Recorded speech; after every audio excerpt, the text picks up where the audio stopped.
Hello, everyone. Thank you for tuning in today to 90 Proof Wisdom Podcast. I'm Jeremy G. Barker. This week, we had the opportunity to sit down with Brent Hultman. He's authoring a new book, $100,000 in an Hour.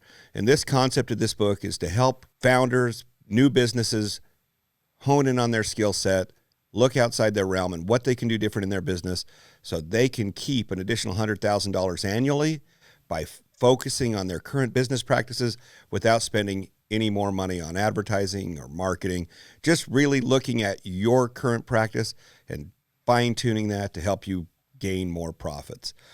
I had this unique opportunity to sit down with him, and we engaged on the foundings of Murphy Door and the basis and the difficulties of starting this business and what we've done to fine-tune our business practices to keep more of the profits for us. I hope you enjoyed this interview with Brent, and when that book comes out, please take a look. If you haven't found it yet, keep looking and don't settle. Yeah, this is Houston. We're copying. Everything is go here. We shall fight on the beaches and in the streets. We shall never surrender. I'm in it just to rewrite history, cause I'm in the mood to label us the leaders of the new school. This ain't for the radio, can't find this on YouTube. This the type of killing that these critics ain't used to. You're a group of happy rebels. You've said no to the rules of the game and the regulations of the day. You've said no to the conventional wisdom. You're all originals. In this day and age, I got time for innovation, time to be creative, time to make the waste of my time on critics hating. Okay, Jeremy, thanks for joining me today. I'm looking forward to the interview. Well, I'm glad I'm here. Thank you for the invite. It's a pleasure, and I'm glad you give me the opportunity. It's rare, and I enjoy these. Yeah, so just tell me a little bit about, the industry. As you mentioned, there's kind of some could be this or could be that. So that's kind of good to know. Hey, no problem. So first off, my name is Jeremy Barker. I'm the CEO of Murphy Door out of Ogden, Utah. We also have a plant in Lexington, Kentucky. I'm also the CEO of Murphy Ladder, a ladder platform that sold in big box retailers around the country that I started a couple of years ago, and we skyrocketed that business really well. So I moved a couple different industries. Both have to do with manufacturing. Both have to do with some type of home improvement, whether it be the tools or whether it be the items that go in the home. So Murphy Door, uniquely enough, sits in two different categories. We can be classified as furniture because of our bookcase, styling, and design, high-end furniture. Also a door. So what we do, so we get stuck with big box. Are you a door, or are you kitchen and bath cabinetry, or are you furniture, kind of? So it's multiple categories that get difficult for big box retailers that are used to just checking boxes, no pun intended, but they come in and say, hey, you're a door, you're a cabinet, you know what I mean? You're furniture. So we get stuck. Well, even with merchants, as a matter of fact, when we go to meet with these merchants and to try to narrow your category down, they're like, well, what are you? And we're like, we're a little of three, right? So it's really hard to sit down and decide who and what you are. And sometimes you're all three, and there is ways to come over those hurdles and explain to each one of those merchants and let them find out who gets to be your merchant, right? It's just, how do you describe your business? Are you going to sell better in kitchen and bath? Are you going to sell better indoors, or whatever category you're in? Even if it's a multitude of categories, find the one that best fits your tribe or the people that you're trying to sell to, and then convince your merchants or customers that that's what category you are. And that could be through messaging or social media or video or advertising. You just have to find it and kind of not waver, right? So it's whatever is going to be best for you. And I would say the best thing to look at is what creates the best sales, but just as important as what is going to give you your highest ticket value on your product. If you're going to go into it, for example, maybe doors isn't the best one because there can be some really expensive doors, high-end custom cabinet or high-end furniture piece. Or you can ask higher ticket items with less pushback when you're going against a merchant that has interior doors that start at $54. And then here you sit with an average ticket cost at $1,930 for an interior door. There's some friction there. Say you're charging way too much money for an interior door. So maybe, hey, let's talk to kitchen and bath, right? Or let's talk to furnishings, where you can demand a higher ticket price that best reflects, it's a reflection of your product, but also best pay friction. So you got to look at what's the least frictional and best category for what you're selling. Brilliant. That's great, Jeremy, because you already just touched on a bunch of the stuff that I talk about in the book. So it'll be kind of interesting to get your, your reactions, your insights, because what you just described in in a lot of ways is a lot of what this book is all about. So this is fantastic. Mhm. And that yeah, you'll see. No, that's great. And like I was saying before, this isn't from first. The most important thing that I did to learn is I knew what I didn't know. And coming from failed businesses in the past, I've been bankrupt 2 times in my career. I started a shed company that now Tough Shed uses my design on the interior of shed doors. That metal frame on the inside of every Tough Shed you see was my first patent when I was 19 years old. And since then, right, so we came in, I launched a shed company that did almost 20 million by the time I was 22. And then I was 22 and I thought party around the nation I wanted to and bring all my friends along, which then if you're not babysitting your business and taking care of it, you're going to lose it. And which is exactly what I did, and followed another excavation company that during the 2007 through crash, we kind of did that. But I had a very arrogant presence. I felt like there's no, even especially at 22, I got a little better in the 35 range, but at 22 years old, I felt like, man, I've already made this much money. What are you going to teach me? How much have you made? Right. And so Right. starting my third business, after 2 failures, I was a lot more hat in hand. I went to, career firefighting and paramedics is kind of that emergency blanket that with a career I love. So I don't want to put that down at all. Most passionate career I've ever had is still fire and paramedicine by far. But I still love our business. But at the same time, I realized all the things I did not know. So in the beginning, I found good mentors that I could lean on in categories that I felt like were important, that I was not, that I thought I knew, but it was my arrogance that made it feel like I knew it. Right. And then it came back to saying, okay, look, if I don't know who is the best in my area that would take a phone call and answer questions. And the surprising point was 100% of the people I said, please help me, helped me. Right. So I looked at people that may seem way out of reach, like Jeremy Andrus from Traeger, right, and Skull Candy. I'm like, who's going to let him talk? Well, he came up, he was open for questions, he guided me. So little things that helped me kind of sit back. And then I found a good operating officer, Don Blom, that his career's been in COO work that helped me design factories. I found a great marketing agent, Nicole Beer, that was the CMO of Hewlett Packard North America, that joined our board. And then I got Bill Hamlin, who's he was the executive vice president under Bernie Marcus and Arthur Blank at Home Depot. He was their director of merchandising at executive vice president of Home Depot. Asking him, he joined our board. So I got uber lucky with ultra super powerful executives. And then I made sure that every meeting I had with them, everything they said was what I did first, rather than my thoughts of discrediting them not knowing my product. Right. I had to look at it at a level. They know their product, or they know their career, and I need to take that and then apply it to product rather than the other way. And that was really hard, right? A little easier after you've been bankrupt twice, but a little hard in an arrogant perspective that you don't know Murphy Door, Brent, for heaven's sakes. How are you going to tell me to operate my factory? See how that kind of applies, and taking 99% of that advice and applying it has really helped us grow. In the last 3 years straight, we've been an Inc. 5000 company. This year, for sure, 2022, I'm 99% sure we'll be pretty high up on that one as well. And then also getting #1 indoor product by the National Association of Home Builders this last week at the International Builder Show. So it was not because of me in any respect. It's an application of great employees and excellent board members or board of advisors that we carry that have helped us accelerate. And I think as young entrepreneurs, we feel like it's our baby and you're not going to help me breastfeed it. Okay. This is just not going to be the case. This is how we get, and that's an okay ownership to have, but it's not necessarily the best one. There's a reason for history and we need to learn from it. And especially when you have had your own history. And I celebrate failure. I think it's the best thing that ever happened to me, living in my car for a year, going bankrupt. I know people frown on that word. And I know that it's not like you're pridefully carrying it, but if you can pridefully carry the lessons and the objectives that came from it, we become better, right? Right. Yeah, fantastic. So not to go off on a long tangent, Brent, that was kind of my learning curve Yeah, that no, got me there. I love that because there's so much insight and wisdom in what you just shared. So I love that. Thank you. You'll yeah, like so, this, Simon. This.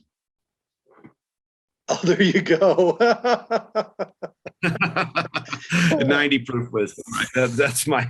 That's kind of my thing. Like I'm not quite 100% wisdom, but I try to be at least 90%. It's all about, I don't know if they still do, but Forbes magazine used to have a little thing in their editorial that said, with all you're getting, get wisdom. And it was a Proverbs quote, right? That's an excellent quote. Right. Yeah, I always thought, that is such a good life pursuit, right? So cool. Yeah. So for the interview, and you're already in the flow, but I'm going to just present what in the book I call profit acceleration strategies. Okay. And then I'm going to share a little case study information, and then Love it. ask you to share your insights and your opinions about how you see that strategy impacting businesses in your industry that would implement it. Love it. So that's the whole intention here. Okay. And so just to kind of get started, I've got a few basic questions. So what's your view of the current state of the industry in your market? Well, views change daily as we have this new thing happening today in Ukraine, right? And you wonder what the stability of the whole environment can be, and it can also guide some of your investment and future strategy on what are you going to do. I personally try not to let too much of the noise politically get in the way of long-term objectives. They may change some slight. I use life as a freeway, right? I'm going to take 80 from California to New York. We have to keep our end goal in mind. There may be some exits we need to take with a small positive gas station, overnight rests in a rest area or something to just help us guide, but not keep our long-term goal, not change that, right? If our long-term goal is to do this, we got to make sure we do it. So my current state of the market, if you were going to ask me today versus yesterday, overall it's strong, right? I think it's a little bit product dependent. It's a little bit when I would say housing dependent in our current world. I'm not too concerned on the housing industry. We work well in the remodel or the new build categories, which I think is extremely wise in any business that you do, that you look on, learning from my earthwork experience and housing building experience from the past, where I was heavily invested in new build only and not so focused on rebuild or remodel. And typically those change hands. You got to elevate new build, and then you have a declination in new build with an increase in remodel and people staying and improving their homes. So if you can find a category or work on your current product and make sure that you're focusing, you can tilt the weight a little bit if it's new build heavy, and then lower it on rebuild or vice versa, but never ignore one or the other to just take advantage of new builds because it's easier, right? Sure. Make sure you manage some of your risk portfolio, not simply on simplicity, right? This is the easy sell right now. That is a quick way to downward flow. But for me, I have a really confident outlook for the next year, at least. I believe that this will still hold as we can find relevancy and market placement regardless of market turn. We've geared our factories to be able to be quickly shifted to make sure that we can apply whatever is in demand, whether it be beds or a kitchen, for example. Just because I do Murphy door, the equipment that we use and the tooling that we use and the skill set that we use apply to several different facets of a construction process. So and I make sure I tell that to my employees, right? That they may, if economies change, you may not be doing Murphy doors tomorrow. We may be building emergency bunk beds for housing. It doesn't matter. We're going to do something, but I promise you I'll do everything I can to keep you busy and keep your paycheck and your benefits in place. So using a little bit of the inoculation theory so they don't feel like it's just Murphy door and Murphy door is going to go through the roof. That there may be some left turns and right turns that we have to make as a company to make sure that our current state of the market stays strong enough to keep everybody at a strong pay rate and great benefit. Smart. So anyway, I don't know if that was the answer you're looking for, but Yeah, no, I feel, and really, I'm just looking for, what your thoughts are. So this is great. It's kind of fun because, your analogy of the highway, one of the things that I actually do with folks that I coach and consult with is I give them a roadmap. So I love that because I think in that same term where, yeah, you may have some detours or some exits or delays, but you need a roadmap. And you do. The verbiage, or they use business plans a lot, and I am not a business plan guy, and it gets frowned upon by the banks when you go to get loans. I mean, we just did a big one again as we build up infrastructure and facilities, and they're like, we need your business plan. I'm like, I'm not giving you one. That's not something that I believe in too heavily. And maybe it is frowned upon by some of the board members, and others agree. I just don't want it to be such a rigid structure. If your business plan is something that has just the end goal with variables in the center, fine. But that's not typically what a lot of these guys are looking for. They're educated and they've been in banking their whole life. So they don't understand that, hey, today we're Murphy Door, but tomorrow we may be kitchen and bath, right? Yeah. Who knows what it is? But my end goal is I want to do this, and this is our earnings objectives, and this is our EBITDA objectives, and this is our net margin objective. And this is more importantly than all that this is my payroll objective. This is the benefits I want to make sure that these employees get, the schooling that we offer, the health benefits, dental vision, and all that. And then the security inside that. So that's my first piece is that I want to make sure I am the best employer in my area with the ability and with the ability to pay the best possible pay and benefits to my employees. If I nurture them first, then it doesn't matter what product I'm giving. They'll be understanding as long as I'm truth and transparent to these guys. We have open financials that they get every single day. My employees get a financial document of current state of the business every day at 5 p.m. every single day. And it's open book. It never changes. A lot of it has to do with benefit packages. Like I give 10% of our net profits back to every employee equally across the board, as long as they hit their be to work on time, don't get a write-up, don't no show, right? You'll get your percentage of 10%. And with that has to be truth in numbers. And sure, if we're giving numbers on the daily, they can track that back for the last 7 years and see that those numbers are real, and the benefits or the bonuses that I don't call it bonuses, but profit sharing that goes with that matches. So that is my number one objective. If you're going to say, what is my exit in New York? It's to make sure that I have a group of employees that can stay here for a career if they choose, or they're using me as a step in their ladder to get to their next step, and we're paying for their school to do that. Totally great with it. But let me be a rung in your ladder, and let us help you be the best you while you're here, and get to who you want to be while you're here. So, and in the meantime, I think we get nurtured, and we've seen that reap the rewards in product quality and reviews and sales growth and customer, everything. I believe comes back to how we try to treat our employees, and they realize they have a voice, and they realize that we're doing the best we can with what we have, especially when they see what your net margins are for the month, whether you made, $500,000, $1 million in nets, or lost a $500,000 or $1 million in nets. Like they understand it. Yep. And they have more buy-in, and they believe you when you say, hey, look, things look pretty crappy. They like, yeah, I can see that, or things are going great, and here's why, right?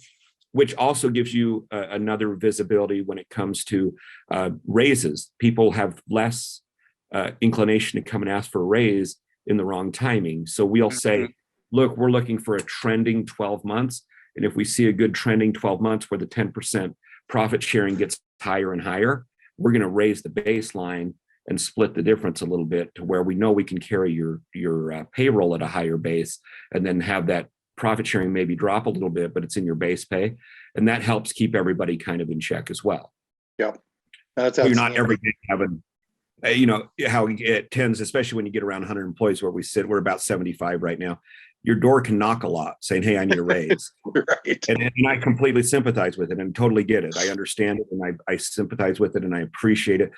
But we've kind of set that up to make sure they understand how and why and when we do raises. And we give it before they ask, when we can, because they know our trigger points, which helps, again, let them understand clarity in your decision making. Look, this is our coverage we're looking for. Well, if you're getting annoyed by employees saying, hey, well, McDonald's, right now you're competing in a $20 McDonald's market in some parts of the nation, right?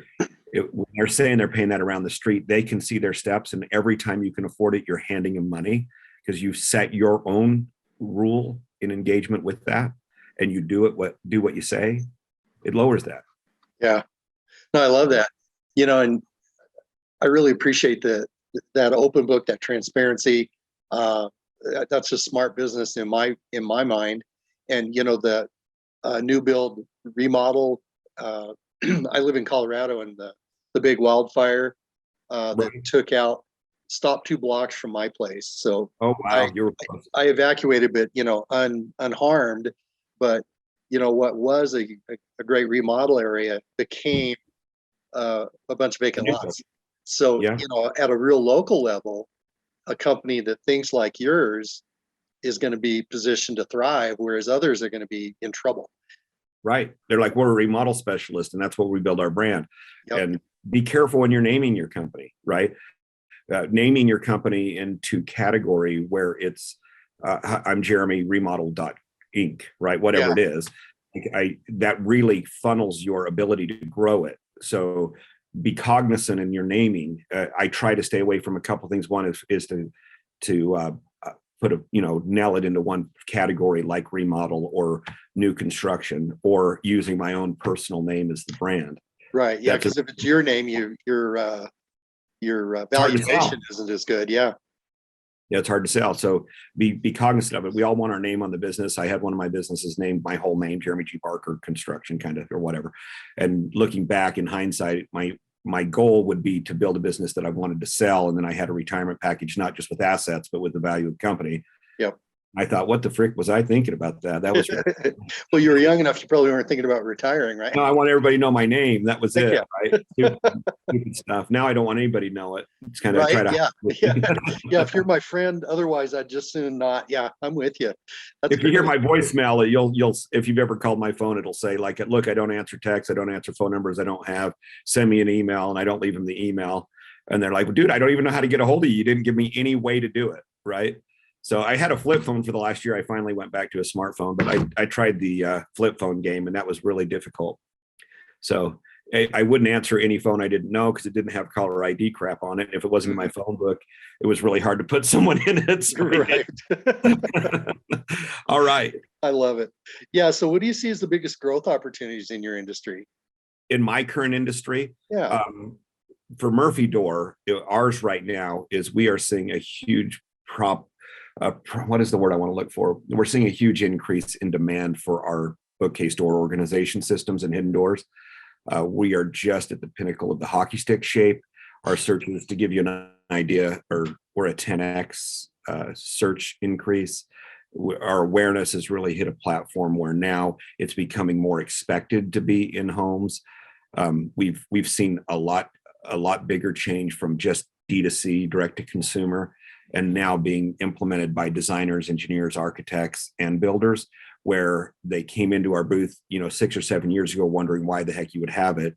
Now with HGTV and DIY Network in every home remodel, and from tiny homes to Treehouse Masters to remodel, Restoration Rescue, and all these different TV shows that have been using our product lately. Now it's like, you got to put an organization door system in. Why waste your space? So we are really capitalizing on houses shrink. Can I back up 1 second? Sure. Is that okay? Yeah, so I'll go back to 2013 when I first did my first trade show, and we had our hidden door, and it was a high focus on panic room style door systems, right? Okay. You need a panic room and you need a hidden room. And I had a little sweetheart that wrote as a editor she was a writer for Architectural Digest. She had a little cane, and she walked up to me and she says, "Sweetheart, I love what you're doing. I think it's great, but you need to think about what you're doing." And I says, "Okay." And I was thinking sexy hidden door, top 1%, or this is going to be the cat's meow, right? Well, she said 1% of the planet needs hidden doors or panic rooms. The other 99% needs space. So I know that you're trying to hide a panic room, but I just love the shoe door you're putting in front of it. Like everybody could use a shoe rack that gets, in space where their door is in a walk-in closet potentially, where they're using the doorway for storage. I'm like, well, wait a second. You just knocked the sexy straight out of my business. I got out of the shed business a long time ago. I was getting into cool. But then when she came back and brought the reality of what we truly were building without the focus of what I felt like we were doing, even though it wasn't necessarily as sexy of what, it's not what I wanted to hear. But the fact of the matter is she was correct. And as soon as we did those steps, the searches increased exponentially. At the time, you're talking a couple hundred searches a week. And then all of a sudden you're seeing 500 and 1,000. And now we get a couple million a month, right? So it's a little different growth perspective. But as we've pushed our message to what I refer to kind of as our tribe, who is our customer, and as we push that detail, I believe now, especially with the cost of housing going as high as it is, that we have an incredible amount of room for growth. What we didn't focus on before, this is our first year, is direct contractor sales. We've never had an outside sales team. We've strictly worked with you directly through pay-per-click and high funnel marketing through social, then kind of moving them down. But now we're working with contractors, architects, and engineers to show them how to use these tiny bedrooms, 10 by 10 bedrooms that you got a twin bed and an armor or a end table. What am I looking for? Nightstand and a dresser. Well, it's hard to fit all that and have two closet doors open in a little room like that. So now we're showing, hey, look, take the nightstand out or take the dresser out. We can put it in this door and you can have the same closet and give you a quasi walk-in closet through the use of Murphy door and save that 9 to 18 square feet that a door swings through your space. So now by gearing that into our marketing and our storytelling, the growth perspective and what we've been seeing with Murphy door, last year we grew at a 64% pace. And this year we're on track and currently trending higher than that. So do I expect that to continue forever? No, but as this gets more integrated and expected in residences, whether it be commercial and residential or high multi-unit complexes, I believe we still are at the bottom of this hockey stick for us. Now, whether it stays that way, I could be completely wrong, but we are trying to forecast that way. Sure. Okay. And then, excuse me, the last of these questions is, what do you feel are the biggest challenges facing your industry right now? So our industry in particular is struggling with wood, right? With sheet goods, especially. So you've got MDF products, which is one of the core bases that we use, as well as some plywood sheet goods that are problematic. Fortunately, we have a great supplier and we are an extremely high volume producer. So we bring in train cars a week, not just units a week. We felt about 1.5 weeks of inventory outage this last 2 years. And that's all consecutive until we finally put our foot down and said, hey, look, we're going to move to a supplier. And then we work really heavy in agreements, right? So we work with freight agreements that they have fixed pricing for a certain amount of time, as well as supplier agreements that, hey, we're going to keep you as our primary supplier. Now, not to say you shouldn't have a primary, secondary, and tertiary supplier, and everyone should know their position. You should be just as transparent with your vendors as your employees. But if you're going to be our primary supplier, then you must supply. So when they didn't hit it, I said, hey, we're moving suppliers. And they tried to respond with, you have a supplier's agreement. And I said, right, but if you're not supplying, you're not a supplier, right? So about a week and a half later is when we saw a train car show up, and we were able to kind of gear and force. Now, for people that don't have the volume that we're pushing through, it's really, really hard for these local companies. They come to our door quite frequently asking to buy material from us, which unfortunately we can't really do. Our demand is still eating up every bit of allocation that we're receiving. So I feel for them and I understand their stress. I just wish I had the capacity or the ability to fix it, but I just don't have any excess to be able to sell. So right now, I personally, you're hearing a lot of employee issues where they can't get the people that want to work. And I find that to be false, right? And maybe I may be wrong, but the way I like to, I guess, let me back up again. A lot of my vendors are coming up. I'm having a hard time with employees. They don't want to work. I'm like, no, that's not true at all. Actually, they want to work. They just don't want to work for you, right? They don't want to work because of whatever your package looks like. You can find people. And a lot of different companies and cities alike in the fire world, they tend to want to be at the bottom of the pay scale, and they feel like that their job is in such demand and they're good enough that people come there first. But unfortunately, when we're looking for a job, and we've all been there, you and I together, I'm sure, We look at pay first. Unfortunately, Sure. it's a great company, but if it's Apple here and they're paying 50 grand, but I can go to Lemon over here and they're paying 150 grand, well, we'll apply there first, even regardless of the brand. Yep. And then if we don't get hired at Lemon, then we're going to go ahead and we'll put our paperwork into Apple, right? So I try to lean to be at the higher end of my pay scale in my industry, in my area. So that is centrally focused based on average living around here. And I'd rather have the top of the pick of the employee base with a great benefit package that keeps them there, retirement and everything else that we put into it, than have to take a little bit of what's left over, because those are the guys that have a tendency to float in and out of a business. Sure. Right. The employees that are there till their next quarter or 50 cents or a dollar raise. So if you can be, and it's easier said than done, and I totally understand that, but if you can be at the higher end of the pay scale, if not the top, I'd rather be the top guy if you can get there. It's a lot easier to find people that are willing to work, that'll give you your overtime, that'll give you the time, the care and consideration for your product as well as your customer receiving it, than you will at the bottom. You're going to get a reflection of your pay to your employees in the product you're delivering, because they feel like their bottom worth is what kind of the product is that's leaving, at least in my humble opinion. And humble or not, I just believe that if you're at the top side, you're going to have a much better customer experience, about a better product, and a better employee pool with less turnover. So Yeah. supply can be hard to handle. Employees, whether either here nor there, I believe they're not as hard as some people make it. One of my so I'll give it credit 100% to Don Blom. I was stuck in that $16 an hour range. We're not moving it. We can't do it. It's just too crazy. Well, we're turning, in one of our factories, will do 100 units a day or so. Well, our average ticket price is $19.80. So if you do the math, it's 100, and you're making some pretty good money. Well, if you don't have the employee base, and then all of a sudden you're down to 60 doors a day, and your revenue falls, $80,000 a day, because you don't want to pay $5 more an hour for the extra 5 employees that would have taken to do it. So you're going to say, hey, that 40 bucks, well, what is it? 5 times 8, 40 bucks times 5, $200 a day is going to limit your ability to create $40,000 in top line. Well, immediately when he said that, I go, oh my gosh, I'm pretty stupid. And he goes, yeah, but remember, you're still going to have to go back those other 60 employees and fix that, which is fine. So we did the math right quick and said, hey, look, we've got 70 people times $5 an hour, it's $3,500 a day, but we'll be able to produce another 40,000 in top line. Does that stay within our 22% employee pay package? Yes, 100% it does. It's a no-brainer, right?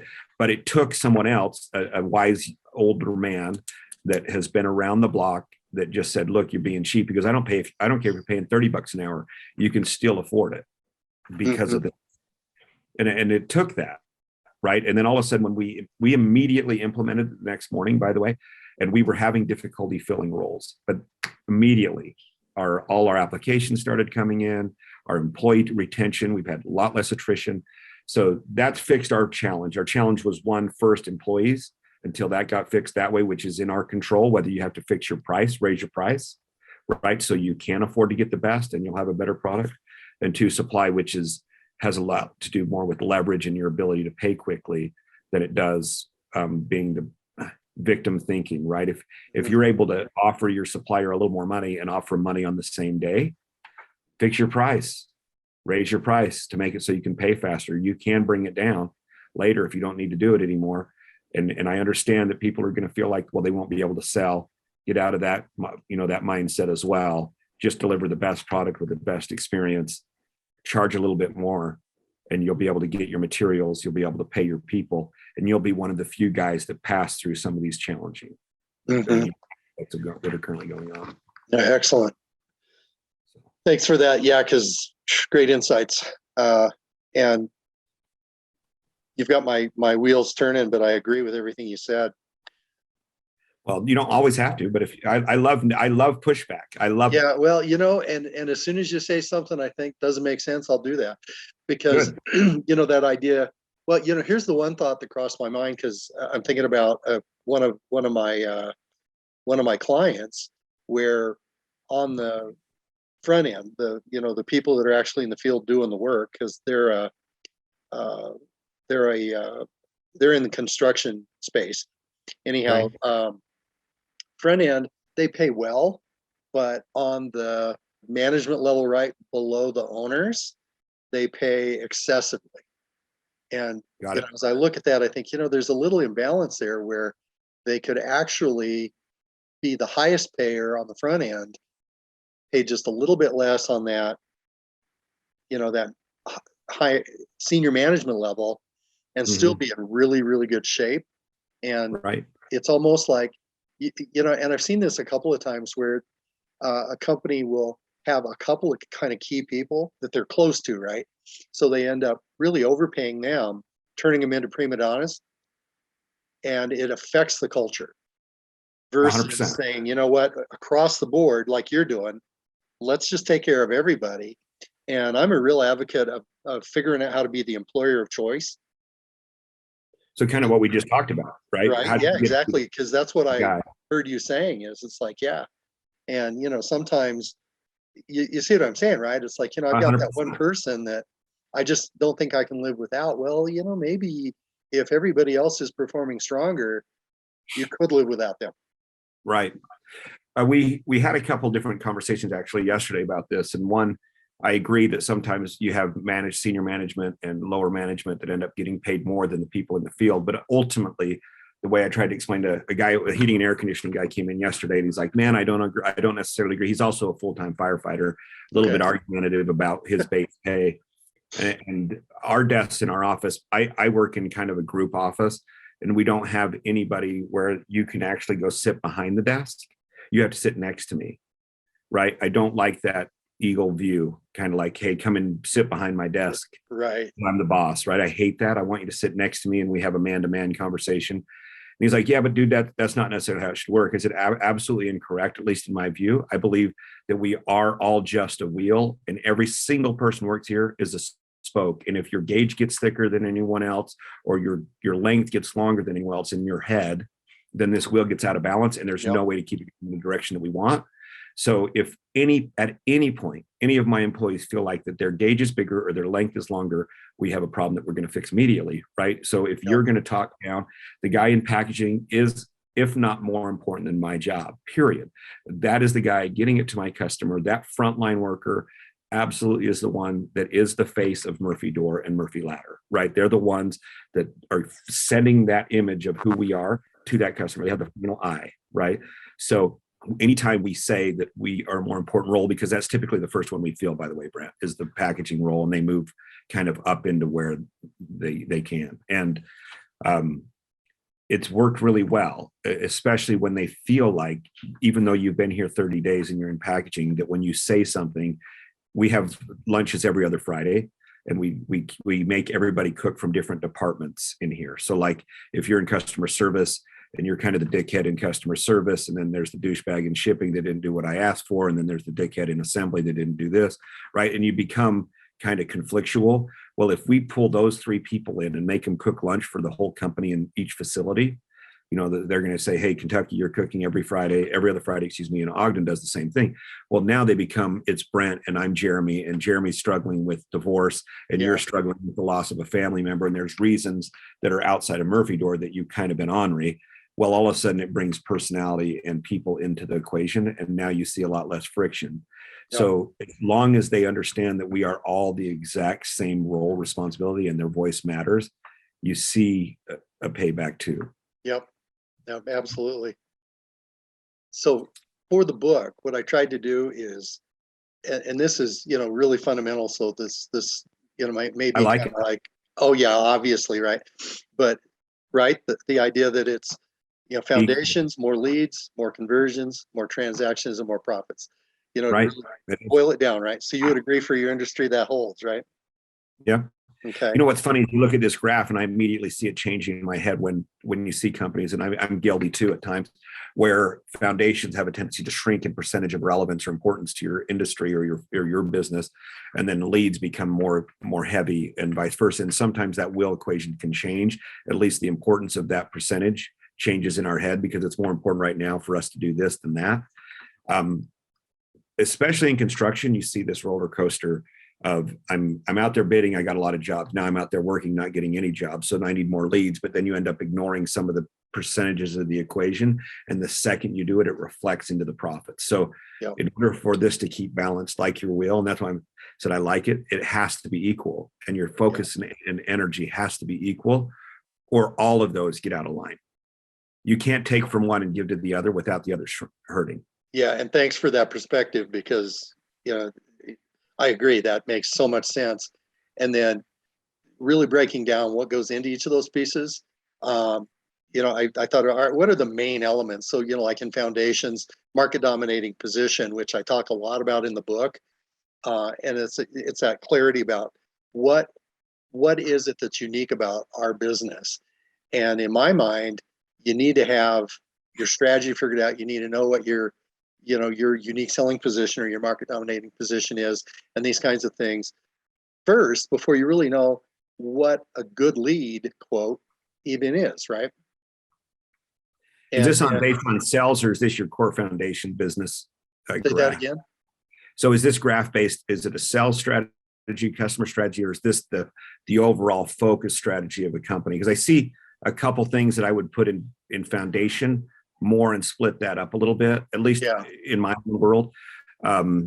Foundation for me is truly starting at the core of our employees. Like, what is our objective and how do we keep to deliver our product side, right? So strategy, a little bit like, what is the strategy? First, employees and base, and then second would be product and offering, right? Right. And then kind of funnel down that way. Sure. So, well, and for the book, like you say, I was trying to keep, kind of getting people that aren't there yet, getting them to start to create this kind of balanced perspective.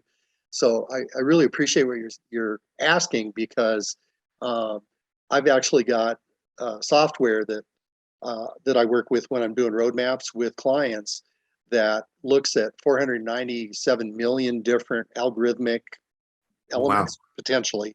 And it's got 40 some different pieces that we can look at, right? So it's kind of that, where is that company now? And, bites at a time, right? But ultimately there's so much. So this is like the KISS model, right? I guess more or less it's more of on the KISS realm. Yeah, exactly. Yeah, you got it. And so, for the book again, dealing with, all right, what is it that a business needs to be thinking about? Like in more leads, everybody seems to go to digital marketing. Yep. And most of us don't really have a lot of expertise. Say again? I said it's an element, but it's not the best, right? Yeah. But then once you get into that, there's a lot. Yeah, right. Exactly. And so when I talk, no, go ahead. I was going to say, when you go to point of relevance, like, and when is the right time to do it? I would say, yes, you can digital market, but until you have your principle or your core or knowing what you're doing and who your tribe is, save every dollar and figure out who is my people. Yeah. Who am I focusing my digital dollar to? What is my story? Who is going to hear my pitch, and who's willing to listen first before I start throwing? I mean, our average conversion cost per consumer here at our CPC is around $109 per conversion.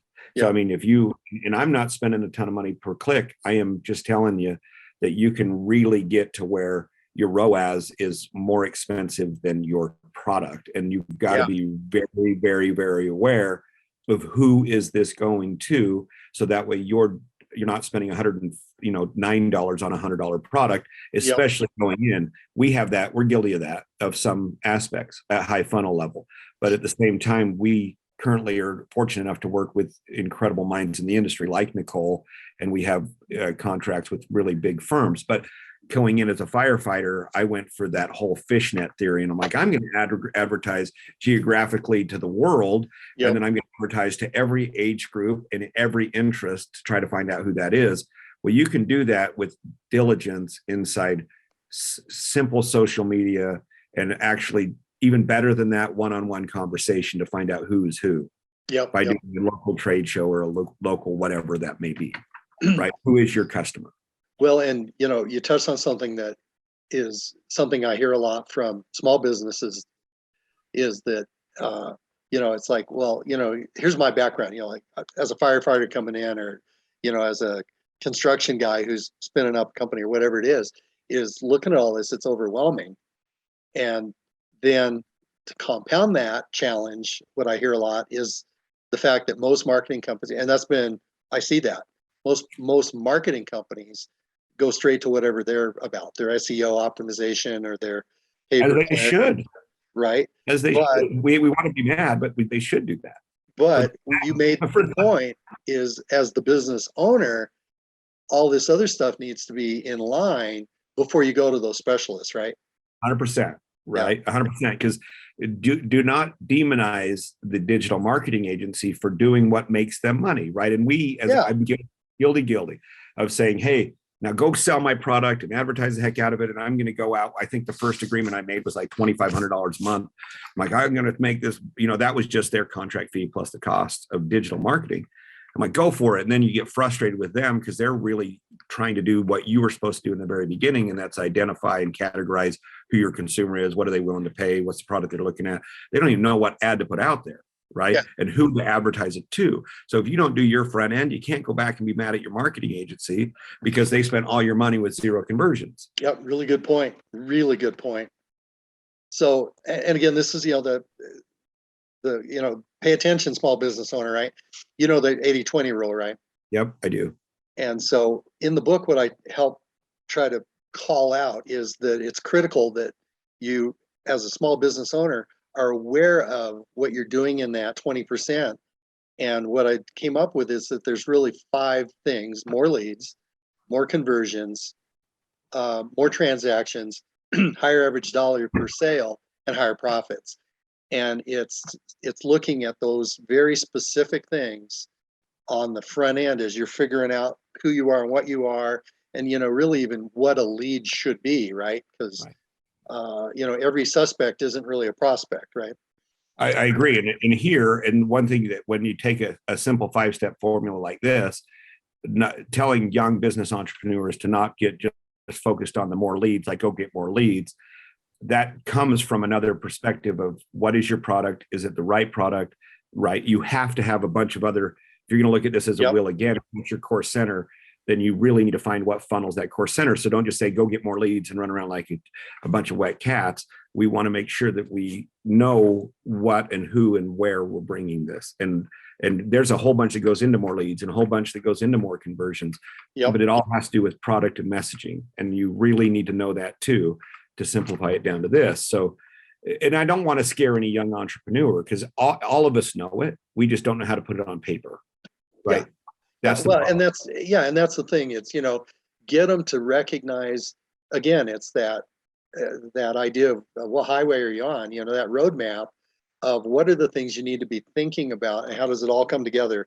And I hadn't thought about that balanced wheel. I really appreciate your insight there, because that's key is, as soon as, if your whole focus, let's go straight to digital marketing and get a bunch of leads. Well, yeah, your spoke is that long and then the rest is this big and your wheels gonna fly. It's so lopsided, it's not even going to turn. So to help kind of call this out, I'm going to kind of quick into this guy because I can tell you get it.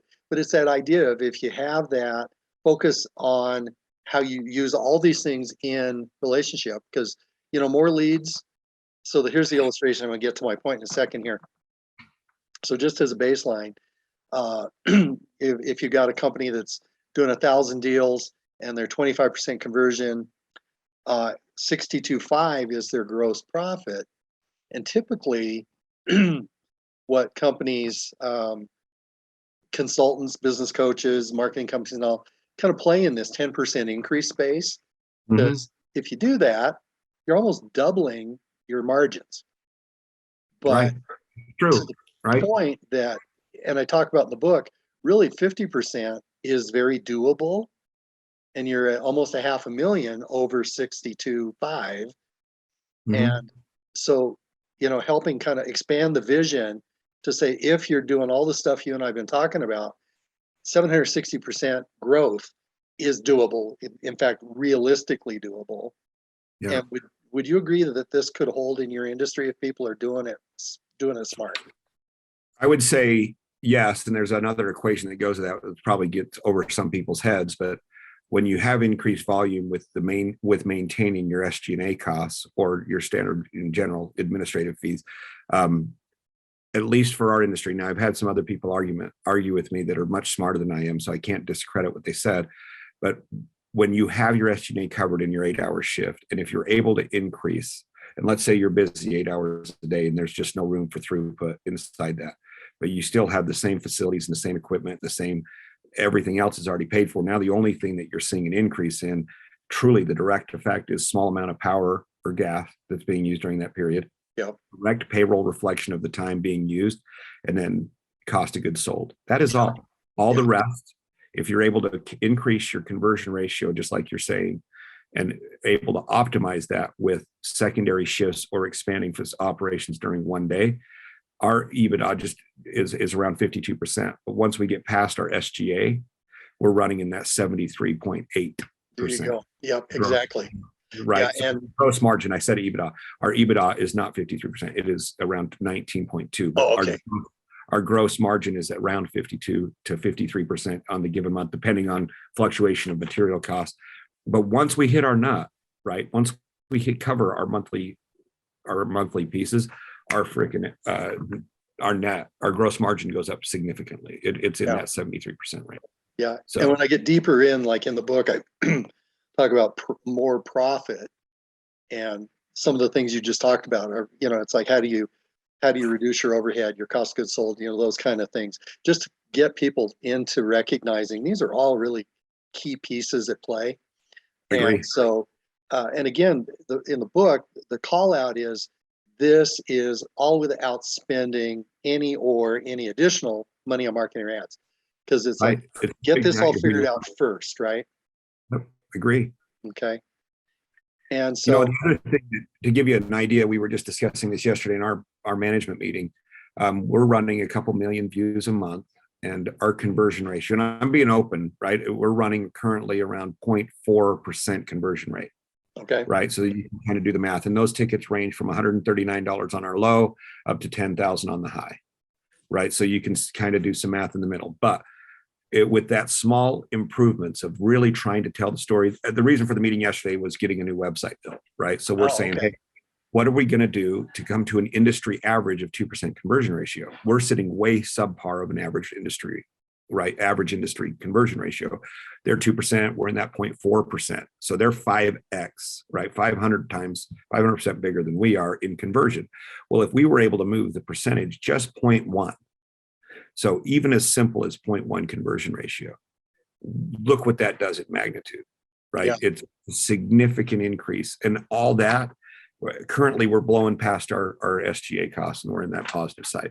But if you're able to bring in an increase of 25% in your conversion ratio, which is 0.4 to 0.5, right? So I'm using your numbers. Yep. Look what that does. And in our world, that would change, several million plus a month. That's so cool you said that, because that's such a key drumbeat for me in the book. And, right. It's so fun that you were sharing that just as I went to this, because in the book, we talk about the conversion equation. And it speaks to, I think, so you tell me if I heard you right, to what you were just saying, because, in my view, and what I share in the book is, key to successful marketing is to be able to enter a conversation taking place in the prospect's head. In other words, to be able to address the number one question in the prospect's mind at just the right time. Correct. You can go too soon. You can go too late, and we're all guilty of it, right? We got to learn that recipe too. And I think a lot of us are afraid of rejection, especially in sales, and that's why it seems a little scary and intimidating. We all hate to hear no. But if you look at it kind of like in my bankruptcy, as every loss is a win, really, right? You got to take those lessons and you take it back and say, okay, keeping diligent notes and making sure that you're getting all your rejection points to make sure that you can get your acceptance points and capitalize on that and improve it and hone in. Really, really important. And truly, another thing that was told to me, and this is also going directly to digital marketing. One of my mentors, a really solid man named John Porter, he was our initial investor in Murphy Door. He said, you realize that it's cheaper and easier, easier to save $100. Excuse me, he said it was $1,000, save $1,000 than make it. Yeah. So, we go to say, hey, let's throw $1,000 to digital marketing. Well, in a business that runs an average 10% net income, they have to create $10,000 in revenue. So then you look at how many customers it takes you to do $10,000 in business, right? How many customers is that? Is your product $100 a piece? Well, now you're shipping 1,000 products, and that's 1,000 pallets in our case, and 1,000 phone calls, and 1,000 emails, and 1,000. Or is it easier to say, hey, look, let's fine tune the process, save the $1,000, save the workload and liability and risk factor until we really get right, until we really figure out who our core and what our core is. Yeah, no, absolutely. Yeah, and yeah, I agree with you in that. I think speaks to this, because this is the whole kind of helping really boil down, where do you need to get your head to be able to, really be efficient in identifying and messaging to that right audience, right? It's this, the problem they have, they don't want, and the solution that they want that they don't have, because that shifts it out of selling to, because we do love to buy, but only when it feels right. Right, agree. Yeah, and so again, in the book, it's like, all right, start with this. What's the problem they have they don't want, and the solution that they want they don't have. And you talked earlier about the right market, the right product, all those things. And to me, this helps them say, well, wait a minute, am I making buggy whips? Well, who needs a buggy whip, right? 100%. We get guilty of that too, because it works for us. Doesn't necessarily work. It's going to work for the masses, or the percentage it's going to take to carry the business, right? Sure. But when we look at a product category using us on this principle, is this whatever gadget that we're working on something that we think is cool, or is it something that's going to sell 1,000 units or 10,000 units or 1,000,000 units?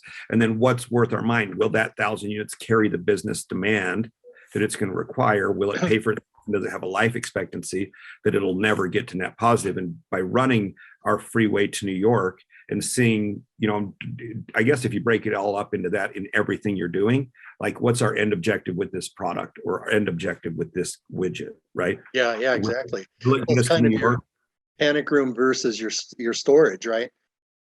Right. It's exactly that. That. So, and we look at all our different projects that we add to the portfolio, at least we try our best to say, is this something that's going to be ongoing, or is it even going to have enough carry through to pay for the R&D, design, and patents to go behind it? Like, so we really have to be careful of SKU proliferation. Just because we can offer it doesn't necessarily mean we should sell it. There you go. Yeah. And so in the book, I talk, again, because it's always giving these strategies that really make it possible for somebody who doesn't have a good advisory board or the expertise to figure out how to get there, right? And so the conversion equation is kind of playing off everything we've talked about so far. So it's the idea to come up with an interrupt. That's the get your attention thing, right? The headline that states the problem the prospect has that they don't want. And then the engagement is the, okay, they get me kind of thing for that prospect. It's that subheadline that states a promise to the solution that they want that they don't have. And then the next piece is, this is to me really key, and I feel like we've been talking about it all through our time together, is the educate. So your marketing needs to be, you have to figure out what it is you're going to say or present that presents that evidence to the prospect that you and your product or service are superior in every way to your competition. Mm-hmm. So it's kind of the no-brainer choice, right? And don't make up excuses for yourself. Exactly. Be unapologetically what you are. And SKU proliferation is a great example of that in my mind, because if I try to be everything to everybody, I'm really not probably really valuable to anybody, right? 100%. And then the final step in this piece, and in the case study, I'll show what this actually looks like. And it's the offer, and it has to be so compelling and irresistible that the prospect can't turn it down. And so what that'll look like is, okay, first I got a couple of setup things here. Typical investment broker, mutual fund guy, right? All he's got is give me information or call me, and everything else is about Gary. And that's right. No indictment of him. This is typical of what you would see if you look at folks in the industry. But there's nothing there that does why would anything you call? To engage. Yeah, why? It's like, okay, great. So he looks like everybody like else. Every other manager on the planet. That's yeah, great. Exactly. And to me, this one's even worse. A lot of smiling faces. Okay. And now here's the fun one. So we're getting kind of towards the end here. So this is actually the case study. So Dr. Smith actually, he does have an offer, and he's got, he's got the, okay, call and we'll help you figure out what's going on. And he's got tons of resources, hundreds of pages of articles, this whole list of stuff he can do. But it's just a pretty big, broad website. Right. So, are you familiar with the concept of a squeeze page? So in my world, it would be the bottom of the funnel page. Okay, yeah, and so this is what we came up with for the doc. Is this was an area he really wanted to focus on, high demand area. So, what's the problem that you have that you don't want? If you're a parent and you got that kid, yeah, there you go. Yeah. You understand my You know problem. why you're calling right now. Yeah. And less question right there on the bottom. And here's that sub headline, right? The restore peace and quiet. Yeah, that's the solution I want that I don't have. Yeah. And then it's so simple. Here's the compelling offer. Just give me your first name, your email address, and that solution is on its way. I like that page a lot, Brent. You did a good job with it. And so, thank you. And so, that page follows this, because he's got his little video. We actually go through the interrupt, engage, educate, and offer. The conversion equation is all he says Right. for those folks. Keep it simple, stupid again. Right. So they click it. There you go. Dr. Smith, the secrets are on their way. And so they're now in a video drip funnel based on boom. And here's the fun part. So before the squeeze page, he was getting 300 leads a month from all the various things he was doing in social media, whatever, and getting about 10% or 30 folks to consult, and about 10% or 3 of them to become patients. So, he had and this I think kind of ties into what you were just talking about with the conversion rate, right? Sure. So, I'm way less. I'm 0.4. right. But, for him, he was in pretty typical for his space. Yeah. In the book, I call it now buyers, because he was getting the people that really, they're like, okay, yeah, I see he's got something, and I'm desperate. But he's leaving a lot on the table by doing that. Using this focus, same number of leads, because we're not spending more on marketing or ads, but he's got twice as many people requesting the offer. He's still only got 10% conversion ratio, conversion rate, but he's got twice as many qualified leads. Right, which is all just right back in the pocket at double. Exactly. Right? And so for this guy, that one thing drove $2,800 or $28,000 rather additional annual revenue for this guy. No extra cost in the change of your front page. No extra cost to the cost of your funnel. There's no change. This is direct reflection of margin, right? Whether obviously there's some cost behind the 28,000, but look at that top line increase just based on 2 simple pages. You got it. Yeah, you get it totally. And so this is in your industry generally. Is this kind of an approach something folks are doing? Yeah, I'm seeing more and more of this type of marketing strategies, and we've been focusing more on that how to and whys, like the why of what we do. So this is something we've been working on heavily. We hired a full-time video producer to help us get that engagement. Ours is very interactive. You have to move the bookcase or it's just a bookcase, right? You have to operate the unit, or pictures don't work for our brand very well. Ours has to be. See how slick it is. Yeah. No, that totally makes sense. And so kind of wrapping up here, the market dominating position. And remember that was in the foundations, right? Mm-hmm. This illustrates that. So we had a cosmetic surgeon specialist in mommy makeovers. They're getting 35 leads, spending $6,000 a month on pay-per-click on Facebook. And this is their website. Yeah. 0 conversion. So they're just spending money for nothing. Yep. So for these folks, we've done this. There you go. Squeeze page. They're mommy makeover specialists, right? So this is this is a relatable image rather than this beautiful model. It's somebody that looks more like a normal human being. Want the body you had before you had kids? And at this point, they're offering information. It's a free report. Yep. And again, it's a clean and easy where all they have to do is give their email address, Yep. 400 leads a month. Yep. And so for these guys, 125,000 a month in revenue. 1.5 million annual revenue return. Right, Huge. right, yeah. And so it's really narrowing in to say, you know, these are really pretty straightforward, really basic things, right? 100%. And you know what I've been hearing from you throughout the interview is that's what you all are in the process of doing. Right. We started a team of people making it happen, right? We did, yeah. And we also engaged Harmon Brothers. I don't know if you saw our Murphy Ladder commercial, but they did it won a Webby last year. But it's Murphy Ladder, and we engaged them to do some of our marketing pieces, and we weren't really doing the squeeze and conversion deal. And we started trying to focus on what's the problem with your ladder, storing it. What does the Murphy Ladder do? It turns this big, right? So same use, and then your problem solution page, right? Are you interested in this? Yes. Okay, bam. Will this solve a problem?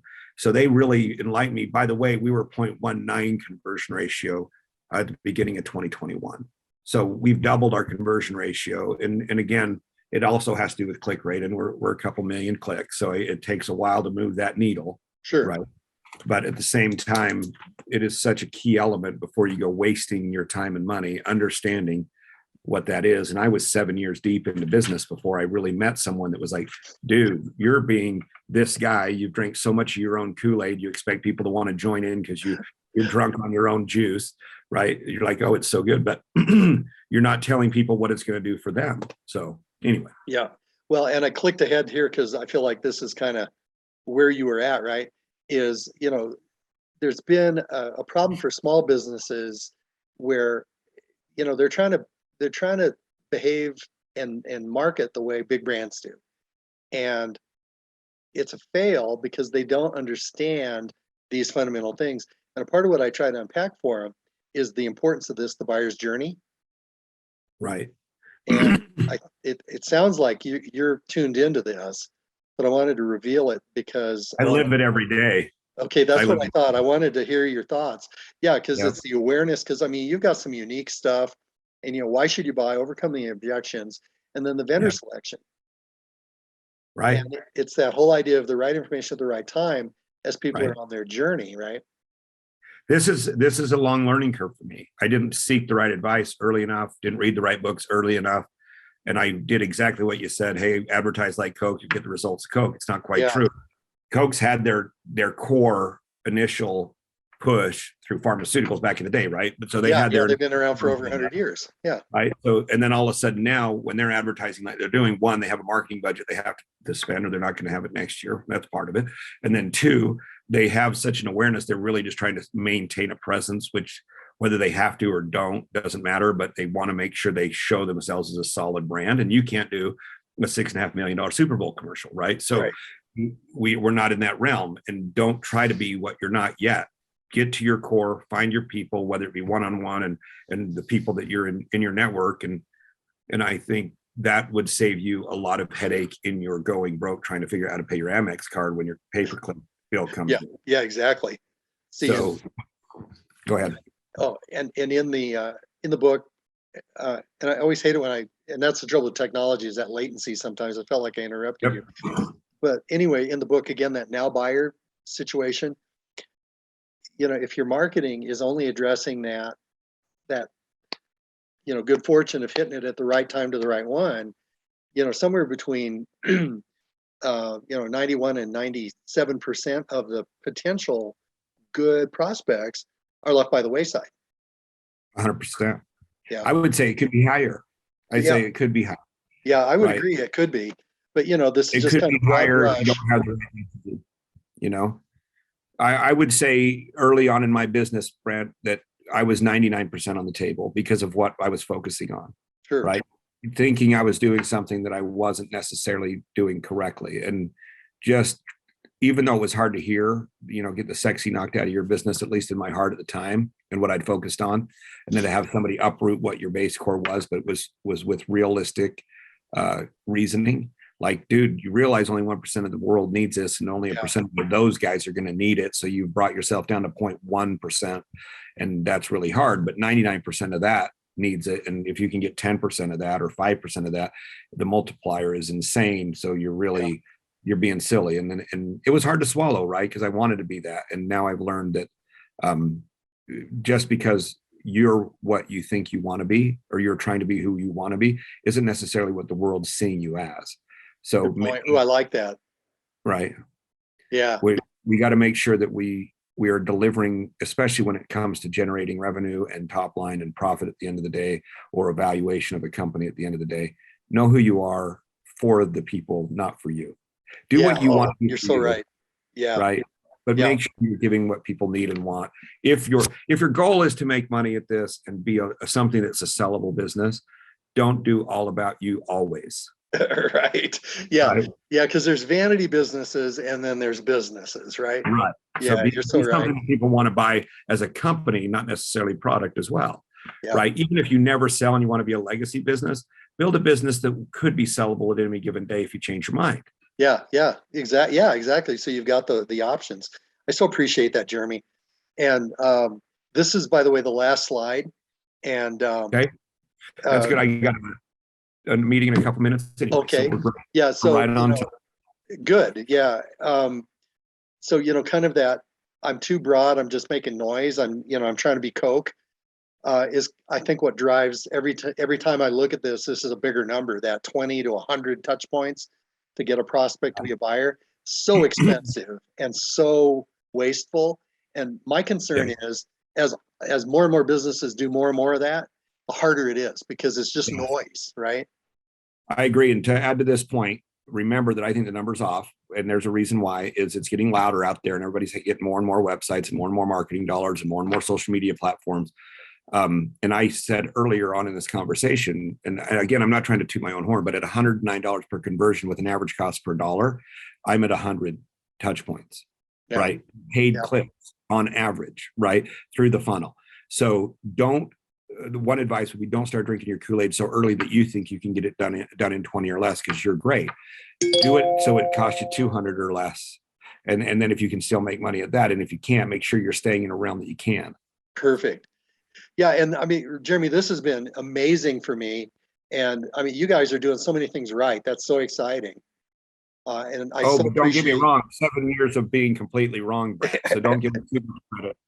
Right. We've been fortunate that the margin's enough to let us get through that. Right. Yeah, exactly. And like I say, this has been, incredible for me. So I thank you so much. Thank you so much for your time. Great. I loved it. It was great talking to you, and I like what you're doing. I think likewise. It'll be fun for everyone. So it'll help people for sure. Thank you so much, Jeremy. Have a good one. Yep. You have a good one as well. Thank you, everybody, for tuning in to 90 Proof Wisdom Podcast. Hopefully there was a takeaway for you. If you like what we're doing or even our efforts, tell your friends about it. Let us know what we could do better. Again, thank you for listening to 90 Proof Wisdom Podcast. Don't forget to smash that subscribe button.